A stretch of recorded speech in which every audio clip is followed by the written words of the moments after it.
रुको जरा বুড়ো হয়ে গেলাম सबर ভাই करो বোর মন পাইলাম না। ভাই সোহেল ভাই হ্যাঁ। আমি একটা বিপদে আছি ভাই, আমার 500 টাকা দিন ভাই, 1000 টাকা দিন, আমার বিপদ, খুব বিপদ, আমার বউ লই আকারে না গায়ে মরণ লাগবো। টেহা তো আসলে আমার কাছে বর্তমান টেহা নাই। না ভাই ভাই ভাই ডাকছি ভাই, টাকা দিন ভাই, টাকা না থাকলে আমি মরে যাই ভাই, আমার টাকা দেওয়া লাগবো ভাই, না, আমার না, যেমনি হোক 500 টাকা দিন ভাই, ভাই 1000 টাকা দিন। আচ্ছা হাতে করে কইতাছ দেই সময় মতো ভাই আন তো। আমি না আমার উপকার করতেছুন, এই উপকার আমি বলতাম না। ঠিক আছে তো, আচ্ছা ভাইয়া, মন থাকবো তো। আচ্ছা। ভাবছি টিয়াটা দিব না, মুখের দিকে তাকায় মায়ে ফিরে গেলাম, আমার টাকাটা দিয়ে দিলাম। বললো 1 সপ্তাহ মধ্যে টাকাটা দেলবো, এখন 1 মাস হয়ে যেতেছে কোনো খোঁজ খবর নাই। যাই আমি একটু নিজে দেখে আসি। ও বাহ, নবাব ডুবে রয়েছে। বেড়াই তাই তোর কি খবর?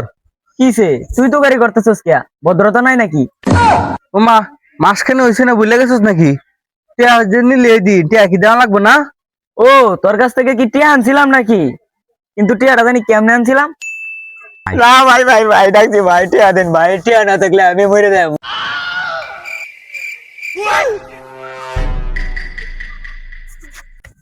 ভাই আমার টিয়াটা দিলেন ভাই, আমার টিয়াটা খুব দরকার ভাই।